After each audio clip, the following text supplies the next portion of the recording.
Hey guys, Leo here. So, I've been playing a bit of the new Pokemon Mystery Dungeon game, a big thanks to Nintendo by the way for the review code. I wanted to go ahead and make a little video on the game, just summing up my thoughts as someone who loved the original Red and Blue Rescue Team games back on my DS in 2006. As always, do be sure to hit that like button, subscribe and hit that notification bell to keep up to date with all of our latest content. Anyways, let's proceed. As I loaded up the game, I'm instantly hit with a wave of nostalgia that got me all fuzzy inside. I'm suddenly 10-year-old Leo again, huddled over my DS in 2006. The music is just as it used to be, except remastered with a more modern arrangement. Let this set the tone for the rest of the game. As I proceed to the personality quiz, I find the charming, quirky, and odd questions that determine what Pokemon you end up becoming. I was surprised to find that this time around you can actually select the Pokemon you want to be manually. That's right, no more guessing games with the quiz or needing to look up an online guide. If you don't like what the quiz assigns you, just say so and it gives you the option to be whatever you want.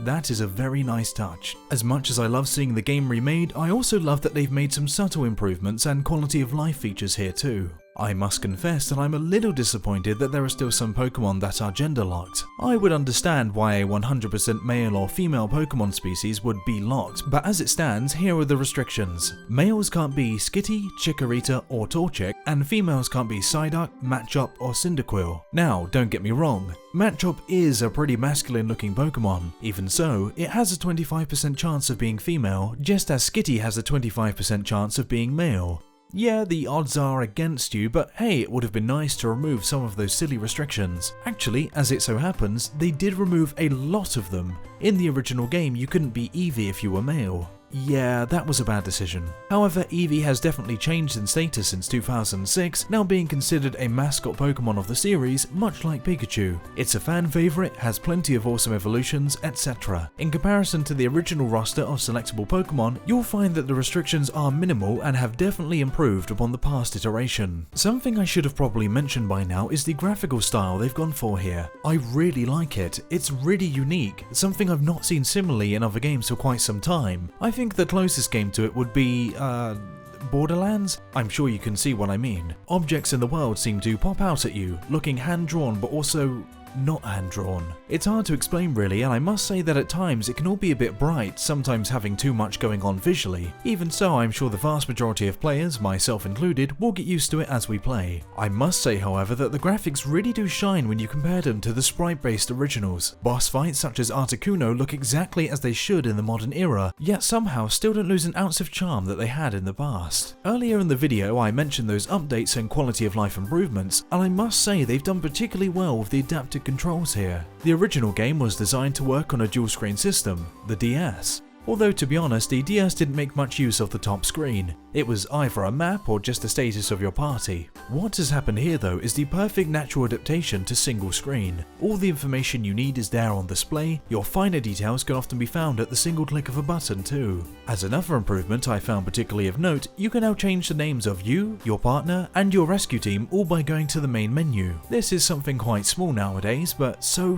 useful. Some of the big stuff I noticed that weren't in the original games would be the ability to rescue yourself if you're defeated, gigantic Pokemon from the Super Mystery Dungeon games, and even the ability to use Mega Evolution. Just keep in mind that not every Pokemon can use Mega Evolution, and as of right now, we don't have a complete list of who can and who can't. This is expected however, since the game only just came out. Although it is nice to see that something from Gen 3 that wasn't originally there is now there. Simply navigating the dungeons is extremely easy now also. You're able to walk diagonally, left, right, up, down. I found myself never making a false move. However, if you're the kind of person who wants to not think about planning such things out, the game offers a brand new auto mode. This will automatically have your team explore the dungeon by themselves, only needing your input when coming to a fight encounter. Overall, while I haven't got a complete list of all the updates, changes or whatever, it definitely seems to be the case that the developers have improved on the base formula of the original games, brought them up to the modern gaming standards, and still managed to keep the core recipe intact. I absolutely cannot wait to play more of this game, and I honestly really want to get back to it right now. If you're a fan of Pokemon Mystery Dungeon, the original Red and Blue Rescue Team games that this is a remake of, or just someone who hasn't played the series before, well, this is the perfect time to pick up the game and have some fun.